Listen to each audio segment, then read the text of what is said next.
Hello, everyone. I am Mariah Parsons. I am guest interviewing Olivia West here today on the Zip podcast. Olivia, thank you so much for joining us. So happy to have you here. We're going to dive into cycling and your background. But before we do that, I'm going to give you a second to intro yourself and say hi to everyone. Hey everyone, I'm so happy to be here and excited. I got connected with Zip right here in Indianapolis, Indiana a few months ago when they were sponsoring an event at the Indiana State Museum. So really excited to leverage this relationship and be able to share something that I'm very passionate about with you all today. Yeah, that's great. Okay, so let's dive right into it. When did you first start cycling? What really like sparked that interest if you had to pinpoint kind of like one or two things?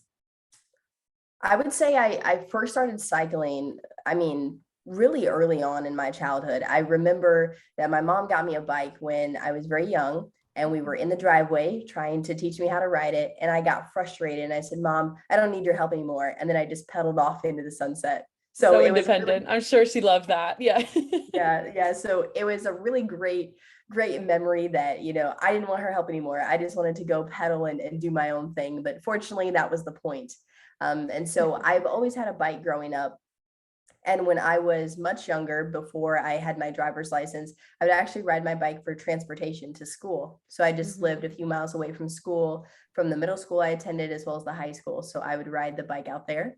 And I also grew up showing horses, but the horses that we owned were not on our property. So sometimes I'd have to Mm. go ride my bike out to go feed the horses, take care of the horses. Of course, that was all before I had my license.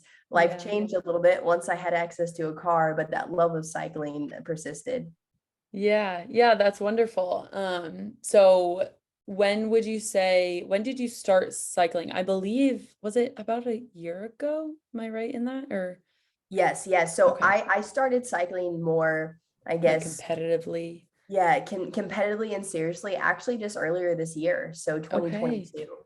I started my first corporate job last fall, and we have a really amazing bike hub facility at our corporate center. And I would always see people riding into work on the coolest bikes with these awesome jerseys on. And it just kind of sparked my curiosity a little bit, as well as I have a very good friend in this city who is a major cyclist. She had this amazing bike, a gravel bike that she ordered from this company in California. And I always thought this bike was just the coolest looking thing. And so as soon as I could, I started shopping around for a bike and got my bike not too far after. I saw that she had a cool one. And that Hmm. is my cycling buddy and sister. Oh, I love that you have that like kinship, that friendship that extends to cycling. It is funny you bring up the look of bikes because I like when I see cyclists, I'm like, oh my gosh, they're so like brightly colored, like the aesthetic is definitely there, like, and it lends itself into the appeal a little bit, like the enticing factor of like seeing like all the bright colors and like everyone kind of just like whiz by like on their bikes, right? So I completely can see how seeing that bike hub at your corporate job, you're like, oh, there's a little bit of curiosity there. Like, what is that all about? And within cycling, there's such a big community, which we'll get into in a little bit. But yeah, I can definitely see how that would be a factor that would draw you in to the sport. And so having, your bike be such an important mode of transportation before getting your license. You had mentioned like the way you grew up and how that lended itself to being able to be mobile without your driver's license. How would you say, or like why would you say that cycling is important to you, or like what have you learned from cycling, whether it's, from using a bike for transportation or now starting to compete? I would love kind of like both of those perspectives if you could share. Yeah, absolutely. Cycling to me is almost a symbol of pride in Mm, knowing that your body, and your bike get you from point A to point B. It's really easy yeah. sometimes to hop in a car and go run somewhere. But I think when you're in charge of getting yourself from point A to point B, you start to reconsider, why am I going here? What is my intention of going here? And how much effort am I willing to undergo in order to get to this place? And I think cycling in general is just another sport that teaches you to work hard, work hard, play hard, but truly you can do both when you're cycling. There's nothing more rewarding than riding somewhere that's beautiful. And then once you get there, just getting to enjoy the environment and the atmosphere. I also think when it comes to transportation, I live in a downtown area where it can take you sometimes 20 minutes to get just a few blocks because of traffic.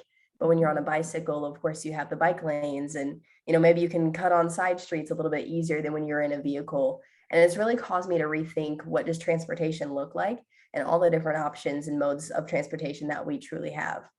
Yeah, no, I love that perspective of being able to get somewhere quicker, especially if you're like in a super like urban area like a city. And I'm also downtown Indianapolis. And so like I see those bike lanes and I see that it's like, it's way clearer than the actual roads if you're in a car, right? So like logistically, yes, it makes a ton of sense. But I love that you also brought in like the pride factor of like dedicating time and energy to something and being able to be like the factor that is getting you somewhere. I think that's such a cool way to look at cycling that I mean, I am not a cyclist. Um, so I think that's a really cool way to kind of like depict why cycling is important to you and like why, you are able to um dedicate like so much time and energy to it. Yeah, that's awesome. And two, I know that Um, you had mentioned your corporate job, and obviously, cycling is one part of your life, not the whole thing. And so, you label yourself as a brand builder and you're a small business owner.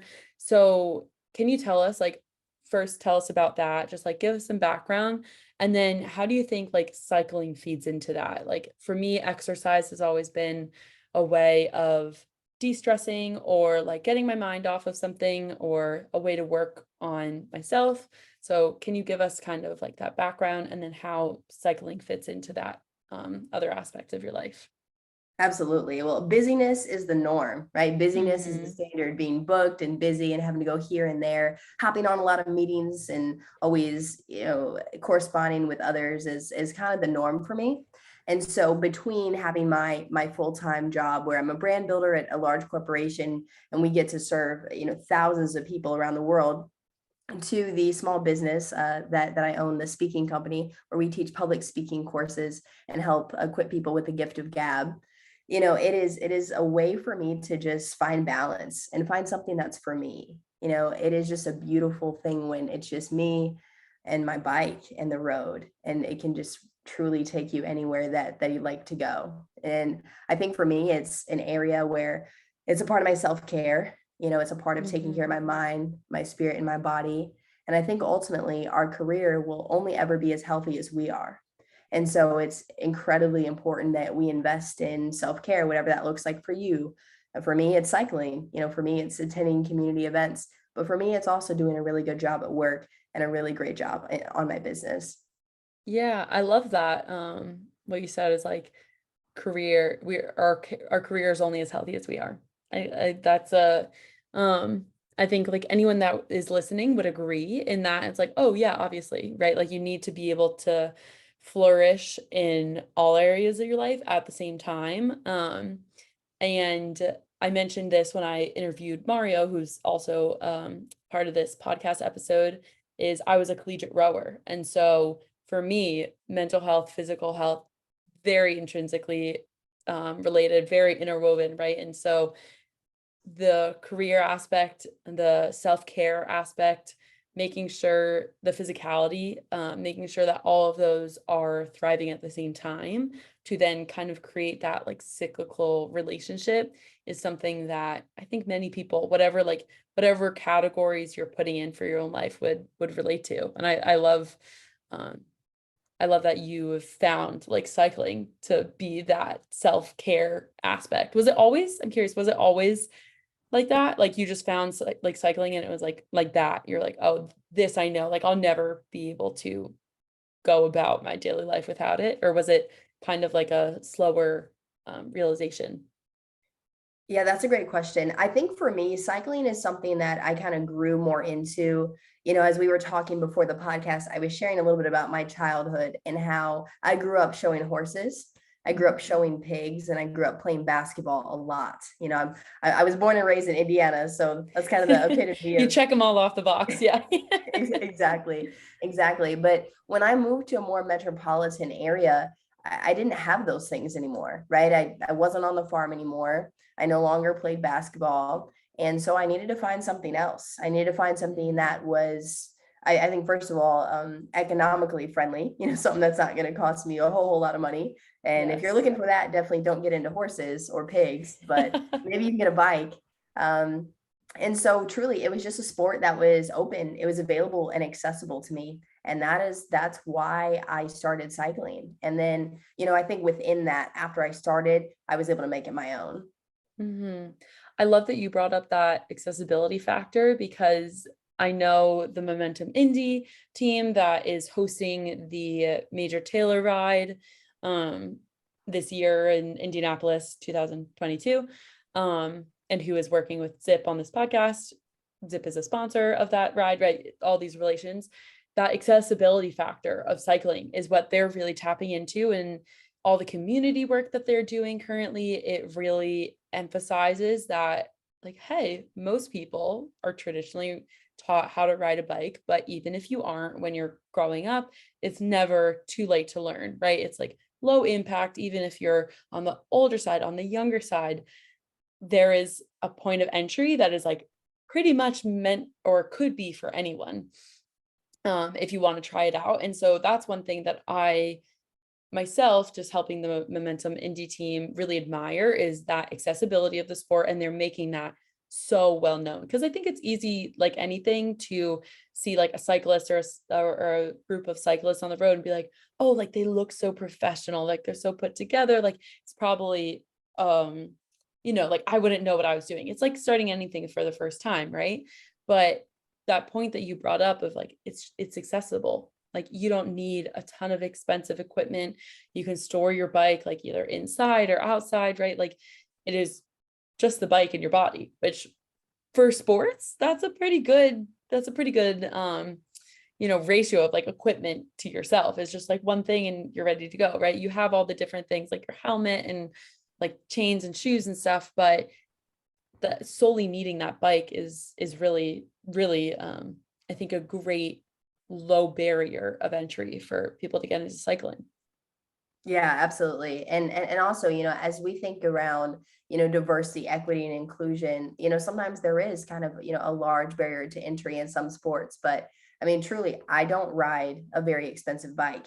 And Mhm. honestly, most of my gear that I get is, on the lower end, just because I'm not cycling competitively. And so just knowing kind of what you're in the market for and then being really honest about that, I think always helps. I also have a fun story too. So this jersey that I'm Ooh. wearing, you're Uh-huh. not going to be able to see the brands on it, but uh, a month ago, actually, I was in Madrid, Spain. I was just visiting some friends, just Oh, on a so summer fun. trip.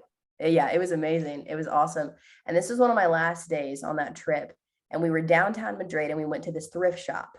It was called Humana. So it was just a place that people donate clothes and then they sell it. And they had an entire section for cycling. They Whoa. had What are the jerseys. odds? Yes. So I bought 3 jerseys, and I love them. People are always commenting on, oh, where did you get them? And I was like, hey, I got them in Spain at this thrift store. And this jersey was €5. That's it, Wow. about $5. And this is one of my favorite jerseys that I have.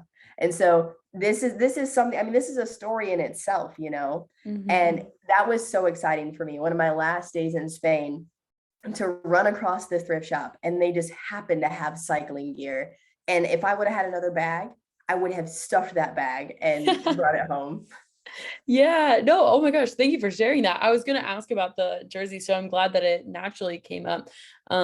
That's such a cool story and just emphasizes that low barrier of entry. Like you can find the gear that you want in a thrift shop in Spain, right? Like it's there. You just told us. Um, and I think that would be encouraging to people, like, oh, it is a low barrier. And I love that you brought up the aspect of diversity, equity, and inclusion as well, because I know that's also part of the Major Taylor ride. It's something that's really important. Marshall Taylor, I gave this background with Mario as well, and I'm sure Dan will do so with Jen, but the Major Taylor ride is in honor of Marshall Taylor. He was an Indianapolis native and African-American world champion cyclist. And so when you bring up DEI, it's obviously important to make sure that anyone in the community, Indianapolis or the greater, US or, nationwide or worldwide, would feel included. And that's one of the things that I wanted to talk to you about today as well. Because you plan to ride in the Major Taylor ride this year, correct? Yes, correct. Okay, yes. I wasn't sure if you rode in it last year, but I want you, if you can, to kind of like walk us through your prep, like mentally and physically, when you're getting ready for a competition. I know you said that you also have a competition this upcoming week. I feel like that would also maybe help lower that barrier of being like, oh, if someone doesn't know, wants to get into competitive cycling, might not know where to start. If you could walk us through kind of like your practice being a newer cycler, I think it's a really cool perspective that a lot of people might be able to benefit from. Yes, of course. So as I prepare mentally and physically, I just want to preface, I'm not a professional cyclist. Like, I have a really cool zip water bottle. I have these jerseys that look awesome, but I'm really not that fast. And I'm okay But that's with why that. you're on here. We want all perspectives. Yeah. So I want to Yeah. encourage you with that. Yes. Yeah. Yeah. So I am not that fast, but the thing about cycling is you don't have to be fast. You just got to be safe.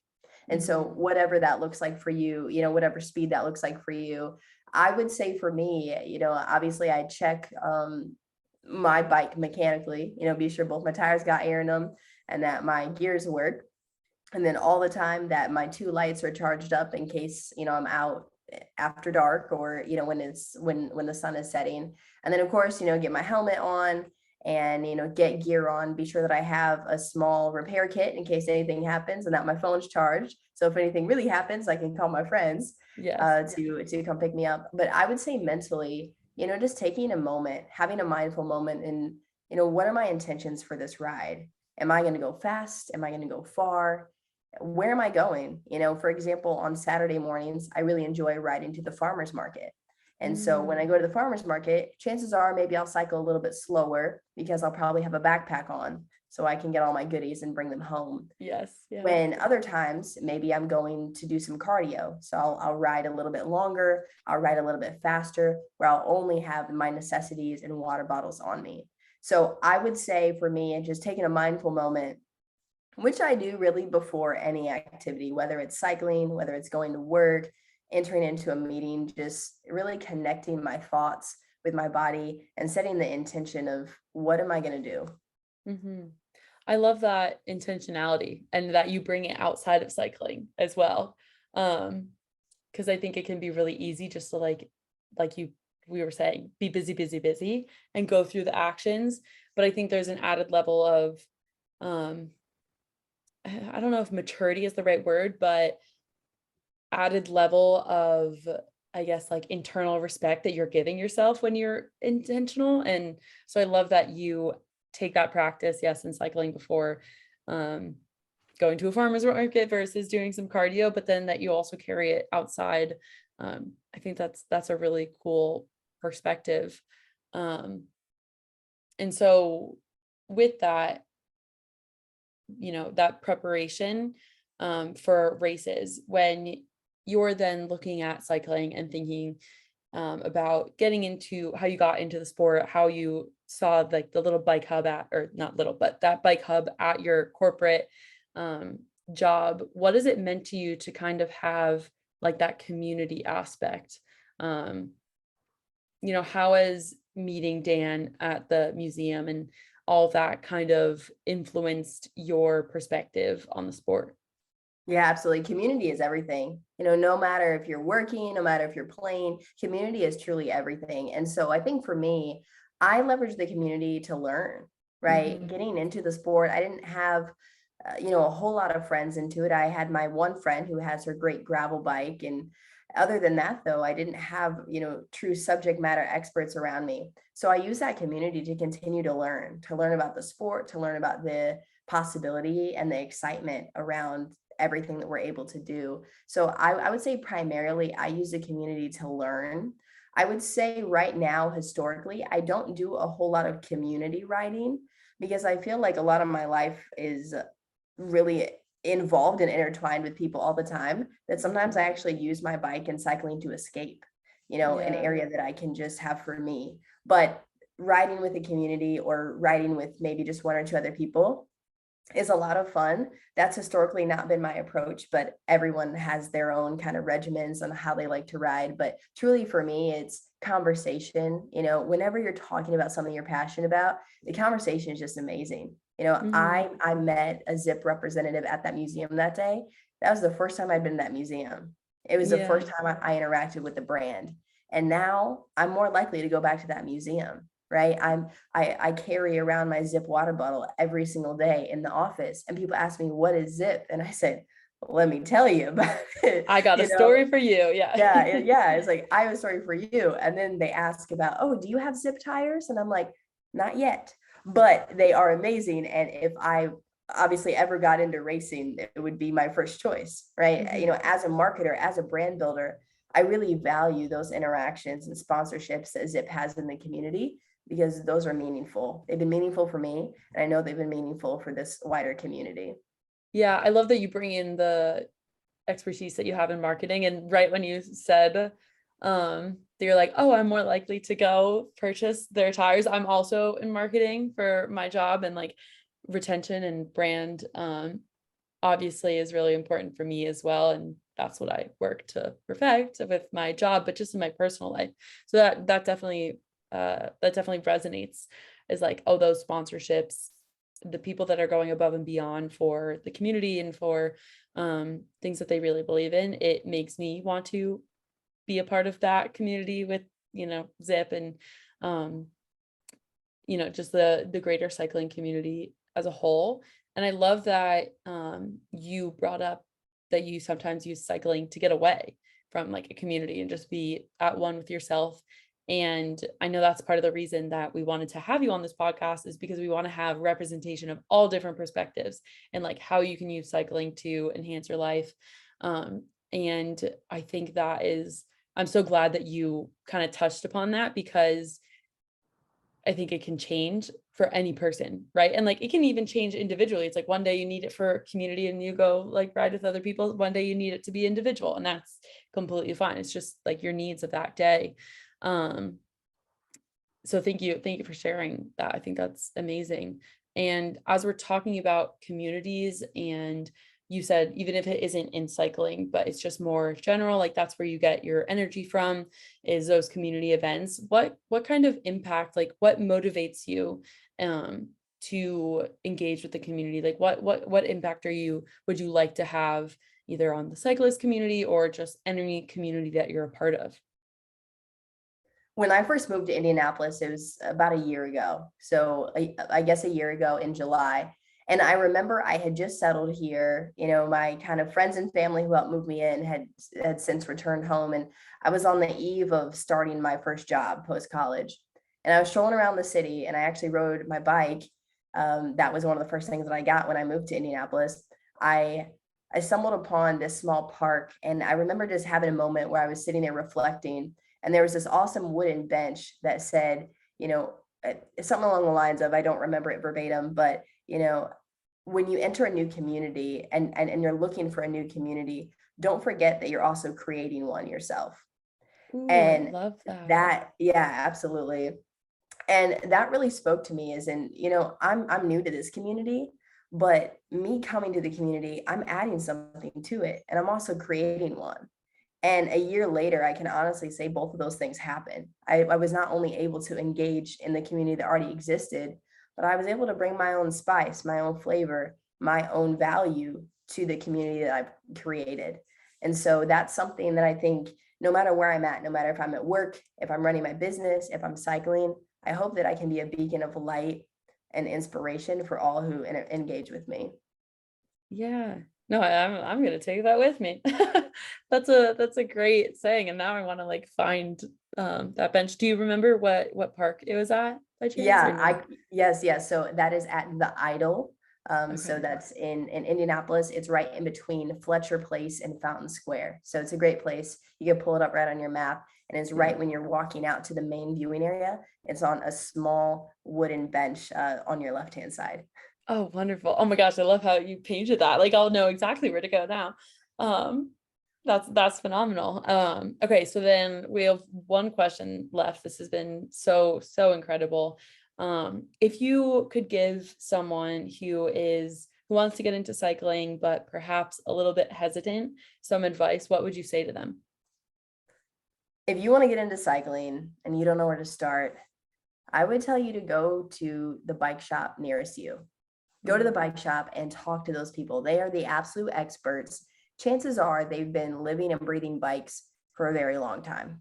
And they Yeah. can give you the rundown of what bike to get, how much to spend on it, and how to get involved. That's truly what I did. When I knew nothing, I went to go seek information, right? I Mhm. think obviously, this is the information age. So you can go on YouTube, of course, you can go to the library, but go straight to the source, go to the experts, go to the people that can pop on and off a tire in just seconds and can identify Mhm. a problem with your gears within minutes. Go to those people. And whether that's at a big box store such as Dick's Sporting Goods, maybe REI, or if it's more a local owned bike shop. Here in Indianapolis, we have a wide array of bike shops, whether those are nonprofits or, larger chains, whatever it is, just go in there, talk to those people often. Chances are if you get a bike, you might need to go back and visit them a few times anyway. Yeah. But yeah, truly leverage your community, leverage people in your circle. So the bike that I ended up buying for my second bike in the city is actually a brand of bike that my mom has owned for over 30 years. And Whoa. so Okay. That's so sometimes, cool. yeah, absolutely. Yeah. So a bike that she has quite literally had for half of her life, that was the same brand of bike that I ended up purchasing for myself. So you never know the Wow. resources that you have just at an arm's reach, but you have to ask. So go in, start the conversation, maybe talk to some friends. You never know. You absolutely never know. I'm always introducing myself to people at the workplace, and they ask me about my hobbies and recreation, and maybe they can't relate to being a pig farmer and a horse farmer growing up, but I bet they've probably ridden a bike. And so Hmm. that's, a topic of conversation. So have that conversation, ask, get engaged. I also found an amazing bike community on Twitter, believe it or not. Really? Yes, Okay. there are so many bikers on Twitter that will post photos of their bikes. They'll tweet about different community rides that are going on. It's actually amazing. I mean, I love that. I am to the point now that if you don't have a bike and you're in this city, you're just missing out because it is an awesome community, to keep up socially with, as well as obviously the influence that we have from Major Taylor in the city. I think it's just a great opportunity for us. So get involved, start the conversation, and buy a helmet as well. Yes, definitely important. Do you want to shout out that Twitter community real quick? Just like the Yeah, so name? yeah, of course. So one that I saw actually just today is Bike Indianapolis. So Mm, they're hosting their Friday bike party, and I'm cute. thinking of joining. It's Yeah. kind of been an exhausting week, but maybe I can just cruise with them tonight. But it'll be really fun. And yeah, Twitter, Reddit, the communities are out there. Just go get involved. Okay. Well, that's wonderful. I love to end it on that note of um community building and finding that community that sits for you. Olivia, this has been so fun. I know on behalf of the Momentum Indie team and the Zip team, so happy that we could get you on the podcast to be featured today and wish you the best of luck on the or at the Major Taylor ride and this upcoming weekend as well. Awesome. Thanks, Mariah.